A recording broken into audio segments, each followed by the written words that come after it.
Assalamualaikum warahmatullahi wabarakatuh dan salam sejahtera kepada semua pelajar tingkatan 1 Sekolah SMU Azhar Melor. Jadi hari ini kita akan membincangkan berkaitan dengan bab 3 zaman prasejarah. Sebelum ini kita dah bincang iaitu berkaitan dengan maksud zaman prasejarah. Kita dah bincang dengan lokasi, kita dah bincang ciri-ciri apa itu zaman prasejarah.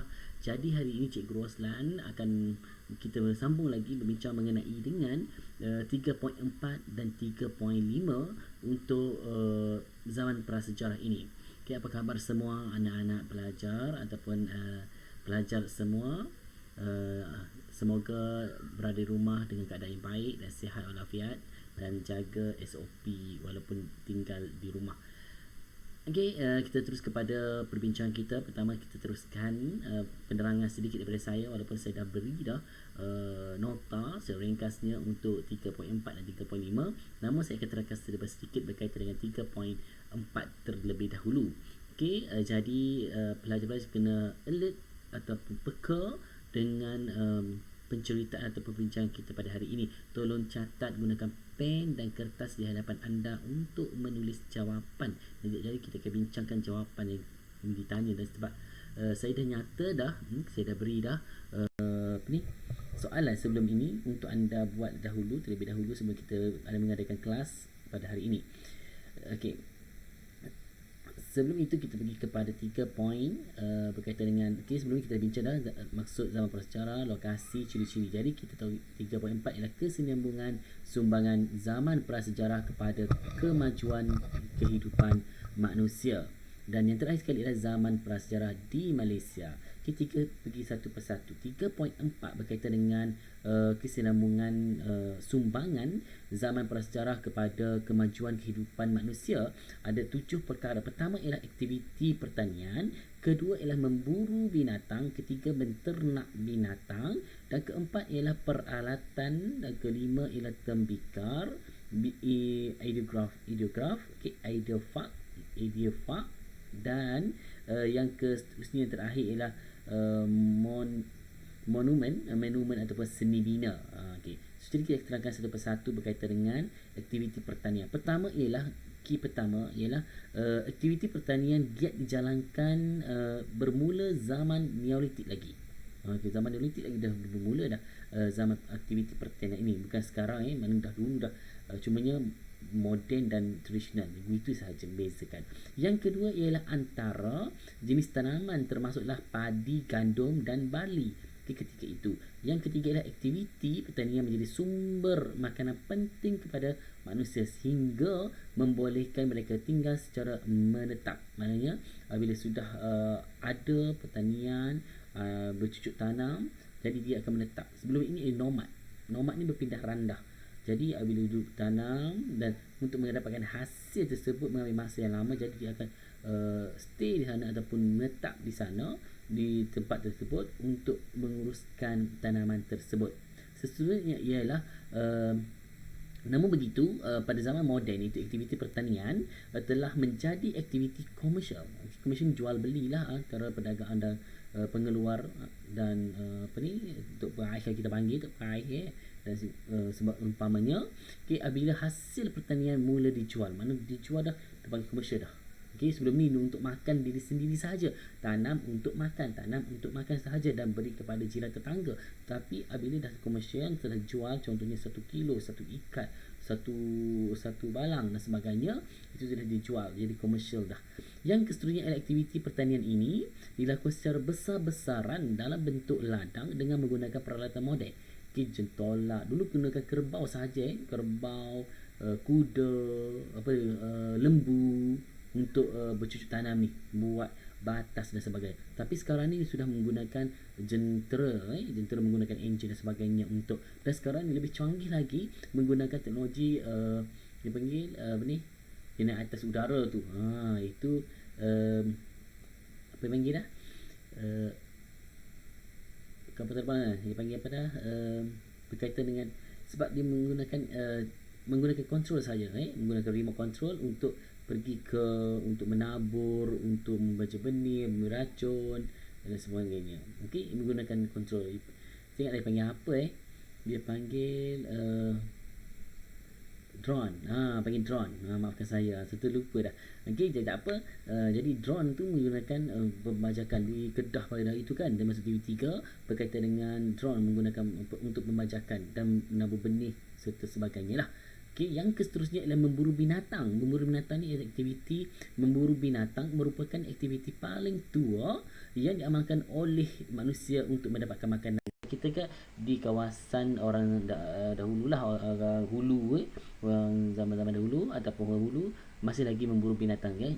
Sama sekarang pun ada lagi memburu binatang walaupun dalam moden tapi masih lagi menggunakan tradisional. Lihat kepada kawasan ataupun lokaliti tersebut. Okey, seterusnya yang kedua ialah pada zaman prasejarah aktiviti memburu binatang dilakukan menggunakan senjata yang diperbuat daripada batu, tulang, kayu maupun gangsa atau maupun besi.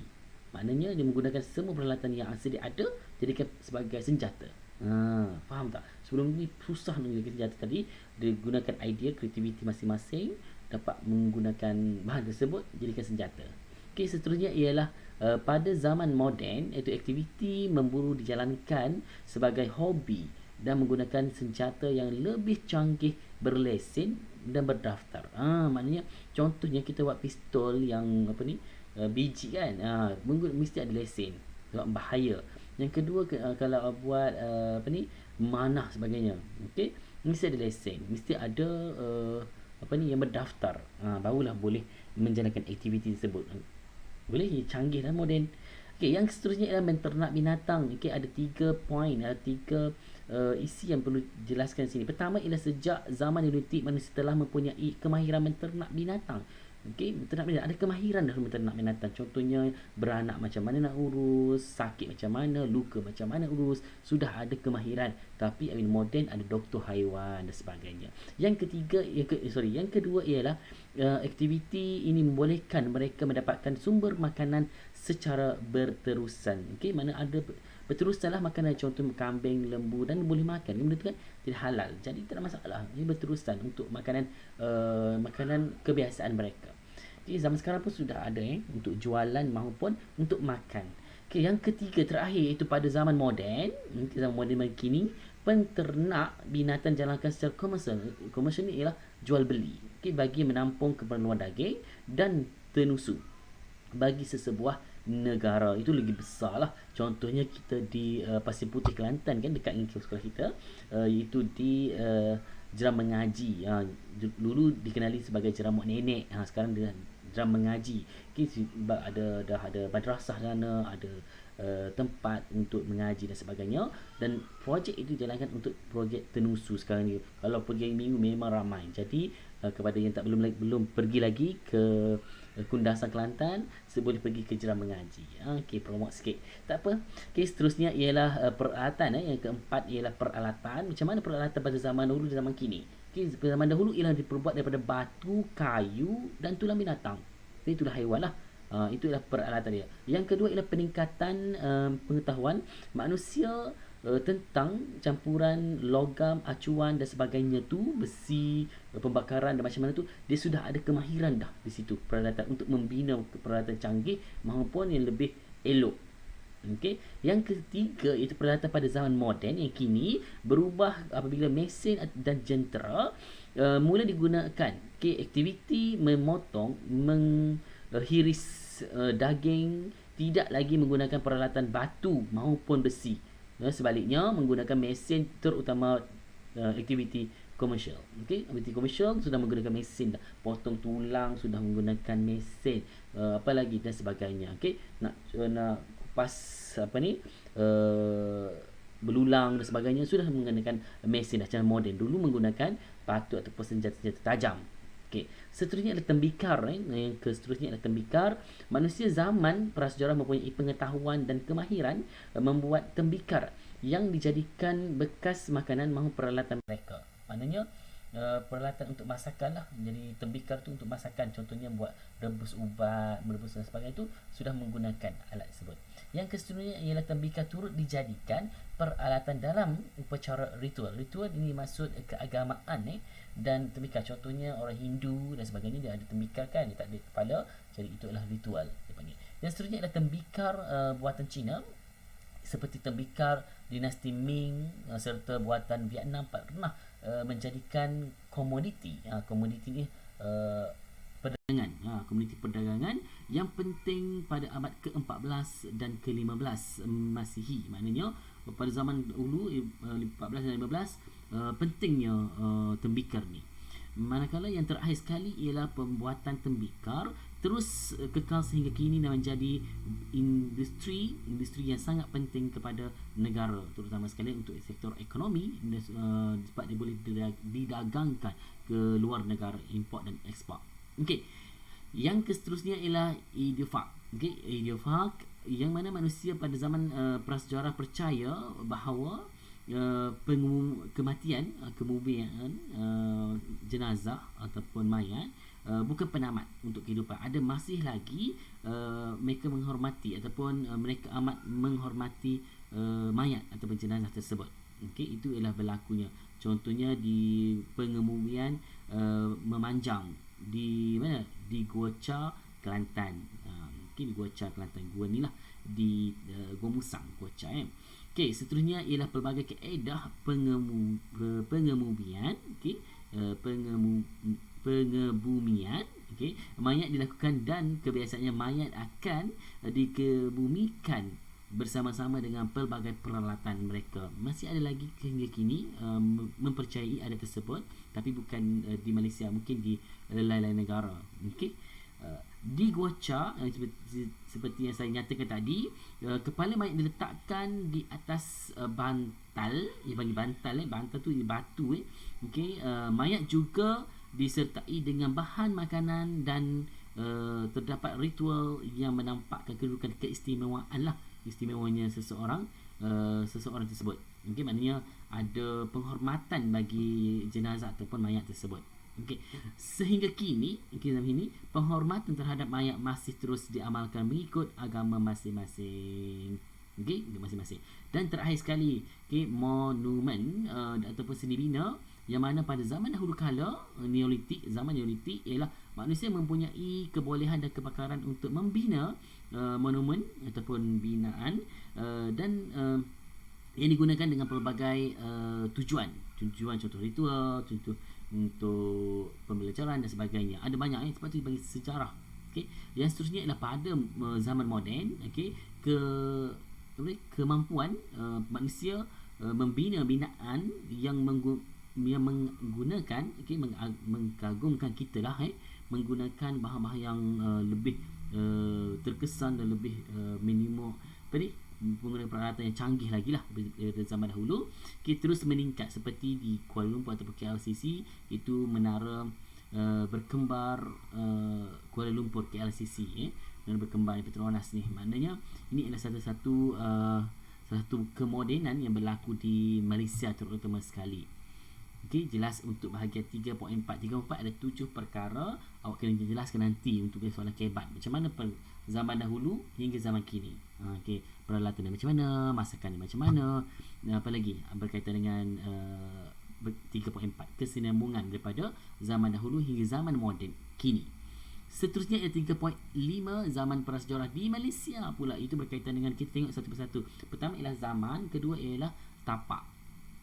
Okey, bagaimana melibatkan teknologi, manakala yang kedua ialah melibatkan tembikar dan manik, dan seterusnya ialah melibatkan lukisan ukiran batu ataupun lukisan gua, dan yang seterusnya ialah ekonomi, dan setelah sekali ialah kepercayaan, terakhir sekali ialah kepercayaan. Okey, boleh? Saya harap benda tu dapat membantu anda lah sedikit. Ada 7 perkara. Pertama ialah teknologi, kedua ialah tembikar dan manik, ketiga ialah lukisan gua, keempat ialah ukiran batu, dan kelima ekonomi, dan seterusnya ialah kepercayaan. Untuk zaman prasejarah, apakah yang berlaku ni? Jom sama-sama kita buat latihan bersama-sama. Jom tengok, cuba semak jawapan anda untuk kita pastikan betul atau tidak, dan mesti melihat buku untuk sama-sama kita semak sama-sama kita semak adakah jawapan kita tu betul ataupun salah. Okey. Seterusnya kita tengok kepada satu persatu. Okey.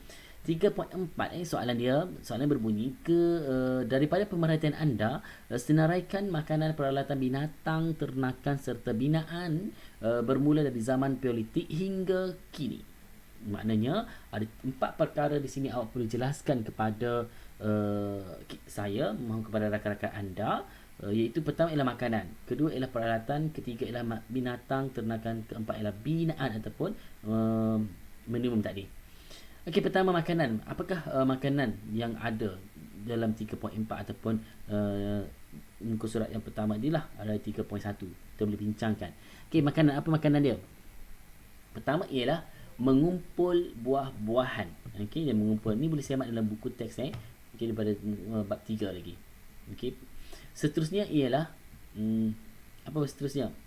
Okey, yang makanan lagi, kita masih lagi di kolom makanan. Okey, makanan sebab dia nak 4 perkara. Jadi kita jelaskan ikut soalan. Yang kedua ialah mengumpul kerang dan siput di pinggir sungai. Zaman dahulu ramainya menetap di pinggir sungai ataupun laut untuk dapatkan makanan seperti ikan dan sebagainya. Dan mudah untuk tanaman lah. Yang keseterusnya ialah padi, gandum dan barley seperti yang saya nyatakan tadi. Okey, selesai yang pertama makanan. Yang keseterusnya ialah peralatan. Tengok peralatan batu berupa batu serpihan untuk jadikan peralatan yang tajam maupun yang boleh menghasilkan untuk digunakan. Yang keseterusnya ialah ke mata lembing. Tulis betul-betul mata lembing. Okay, ini ialah soalan kebat. Yang keseterusnya ialah belanga tanah. Peralatan belanga tanah ni lah. Okay, belanga ni apa maksud? Belanga ni tempat makanan, tempat yang makanan tu. Yang keseterusnya ialah tulang mawas. Tulang mawas ni tulang binatang yang dijadikan senjata juga, menjadikan senjata untuk kegunaan harian mereka ketika zaman dahulu kala. Seterusnya ialah periuk. Zaman moden lah. Zaman periuk. Sekarang ni zaman moden ialah periuk. Okey, seterusnya ialah pisau bersoket. Pisau bersoket ni sekarang zaman sekini lah. Sudah ada dah. Dulu mata lembing, sekarang ni pisau bersoket lah. Pisau bersoket. Okey, jelas. Ini adalah sumbangan zaman prasejarah terhadap 4 perkara. Okey, yang ketiga, binatang ternakan. Apakah binatang ternakan yang dibincangkan? Okey, roda dan alat menggali. Maafkan saya. Peralatan terakhir adalah roda dan alat menggali. Mungkin binatang pula kita kepada pertama iaitu lembu tenusu. Tadi kan lembu tenusu yang mana kita di Kelantan ini ialah Kundasan Kelantan. Yang kedua berkaitan ialah binaan. Binaan menara berkembar di Kuala Lumpur, KLCC lah. Okey. Boleh? Sikit je, tak banyak pun. Kita boleh jelaskan. Dan awak boleh tambah sendiri. Ini orang kebat, tak ada masalah. Okay, awak boleh tambah sendiri di ruang yang telah disediakan. Ini contoh sahaja. Okey, terus kepada 3.5 soalan dia. Okey. Okey. 3.5 zaman prasejarah diceritakan pada hari ini ialah lengkapkan peta alih berikut untuk menunjukkan tempoh masa zaman prasejarah. Tadi saya cerita panjang berkaitan dengan 3.4 kan, tapi soalan pendek je.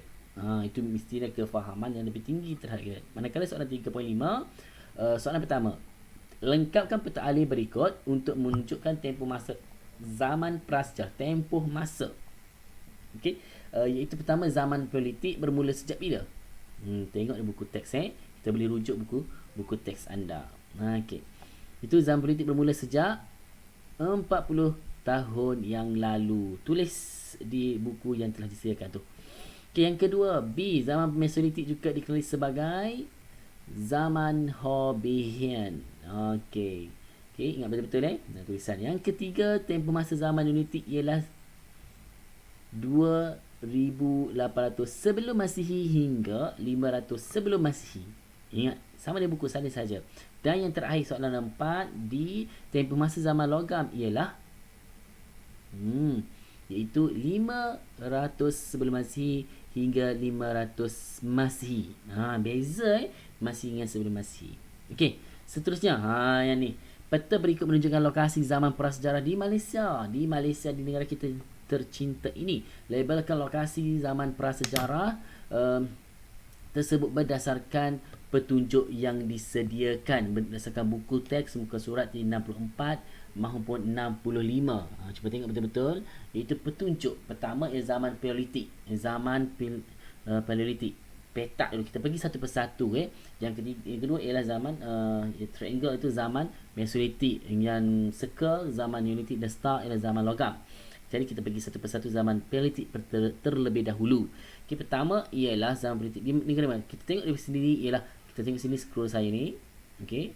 Alright. Sini ialah negeri Semenanjung, Malaysia, dan di sini ialah di Sabah dan Sarawak. Okey, kita pergi satu persatu. Ini ialah peta Malaysia. Di manakah adanya wujudnya lokasi zaman prasejarah zaman Paleolitik terlebih dahulu? Mana? Adakah di Perlis, Johor, Kelantan, Terengganu maupun di mana-mana? Sabah atau Sarawak. Okey.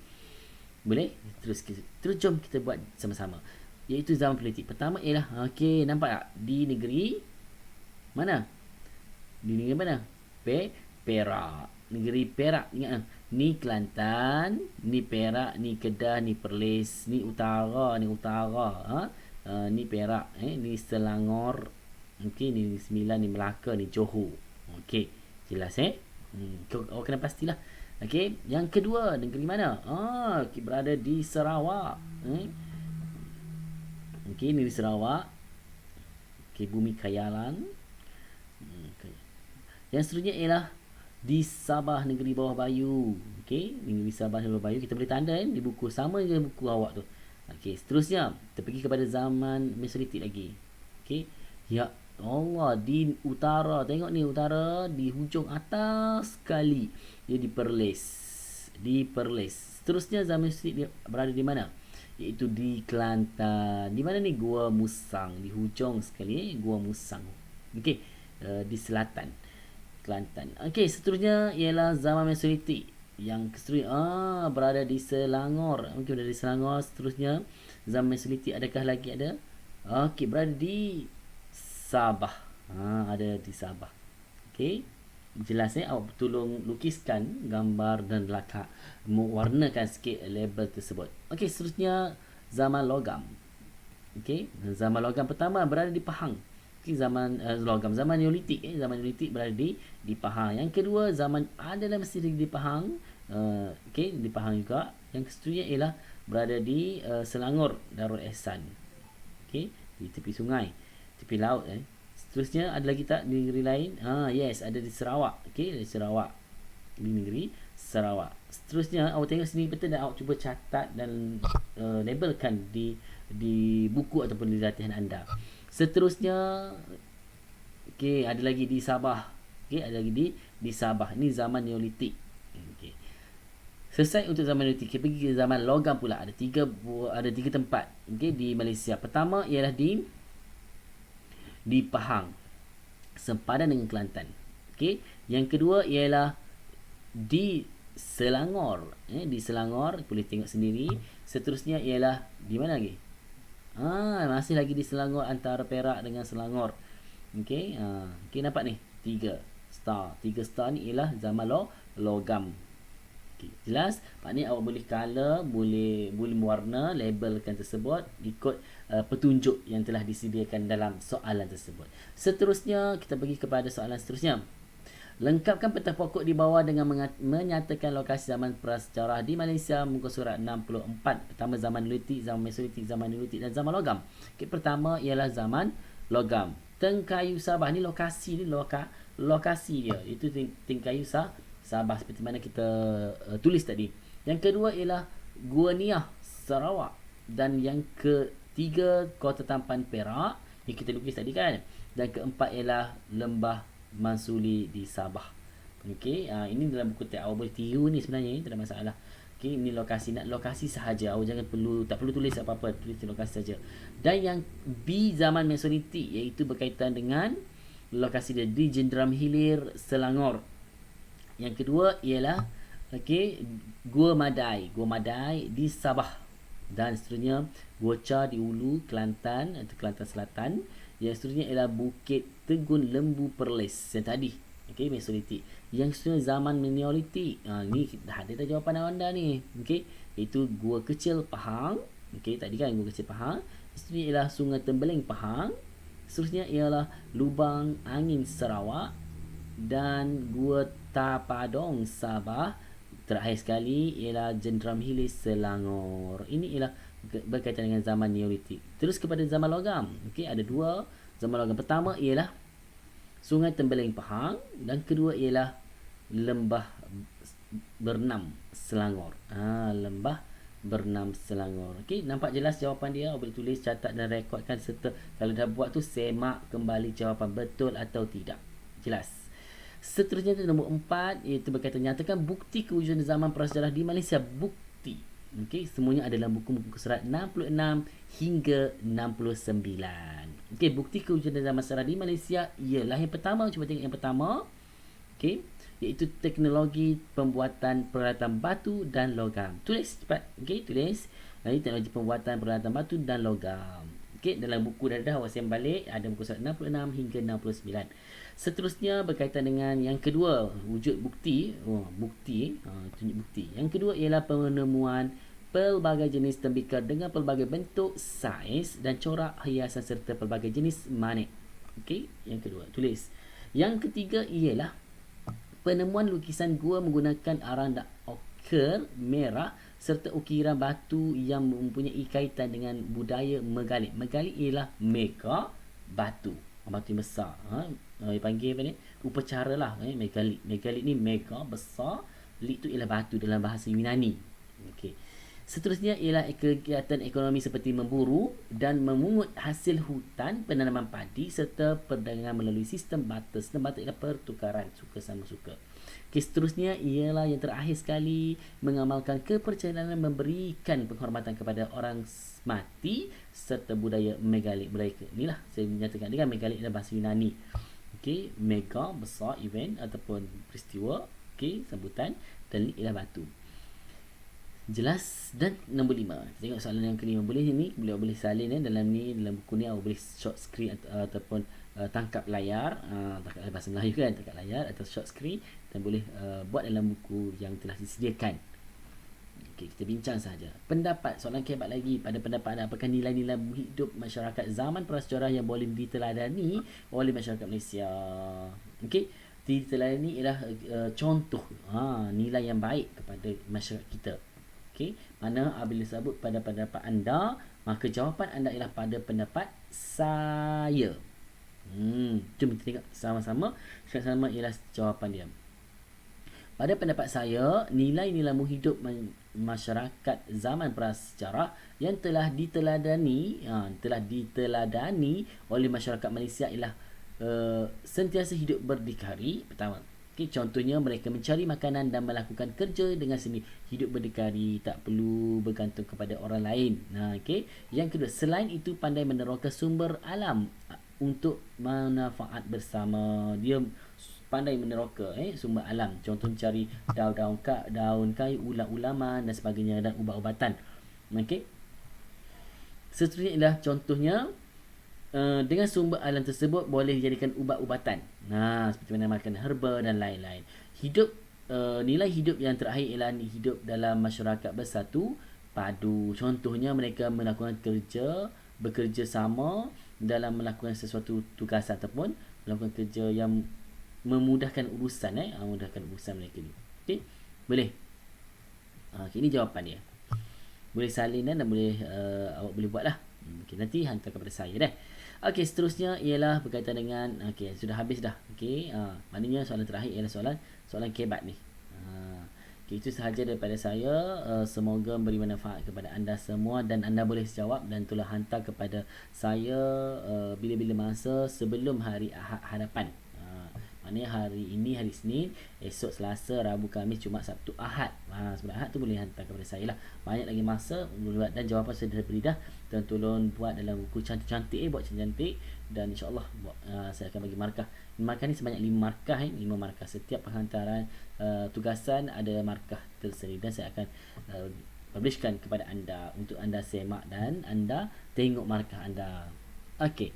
Jangan lupa subscribe channel saya di atas ni. Jangan lupa subscribe channel Cikgu Roslan. Sebelum tu tengok habis. Subscribe channel saya. Okey, Assalamualaikum warahmatullahi wabarakatuh. Kita jumpa lagi di minggu hadapan. Okey, bye-bye.